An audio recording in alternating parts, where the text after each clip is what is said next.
hindi ko po kaaway ang administrasyon at ayaw ko din pong masaktan si Yusek Claire Castro.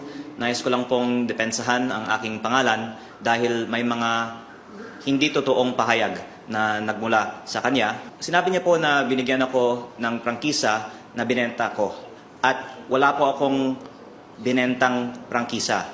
Ang kumpanyang binenta ko ay walang prangkisa. Ang kumpanya naman po na may prangkisa ay hindi ko binenta. Kaya black and white lang po at naniniwala po ako at ang aking abogado na mananalo po kami sa kasong ito.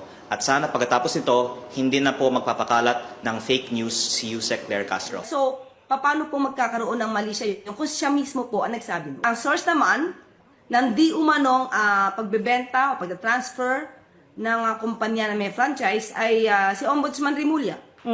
Doon ang galing Doon ang galing yung unang balita. Ang sabi niya, hindi niya ididimanda si Ombudsman Rimulya dahil iginagalang niya ito at kaibigan ng kanyang ina. So, ako na nag-content, na pag-usapan, pinaliwanag ko sa ating mga viewers kung ano yung nangyayari tungkol dito.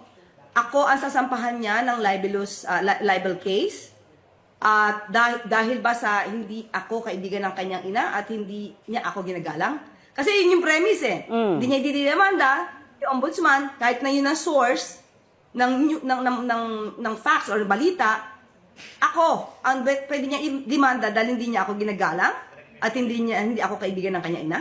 Hindi po totoo na 15 vlogs or 15 videos ang ginawa ko para sa issue na to ng kanyang solar firms. Hindi po yan totoo.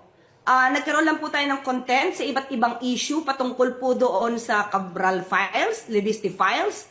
Ngayon, dito po, dalawa po, kung di ako nagkakamali, tatlo lang po ang ating na content. Unang-una po, nung binanggit po ito ni Ombudsman Rimulya sa kanyang programa sa executive session.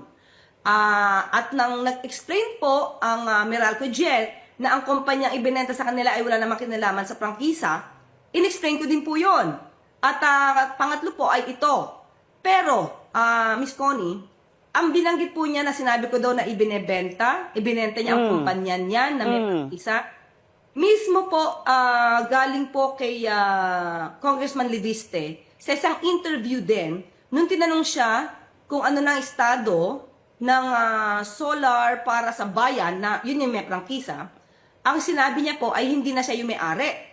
At kung tinanong kung ito ba ay na-divest niya, nag-agree po siya na na-divest niya ito. So, paano po magkakaroon ng mali siya yun? Kung siya mismo po ang nagsabi mo.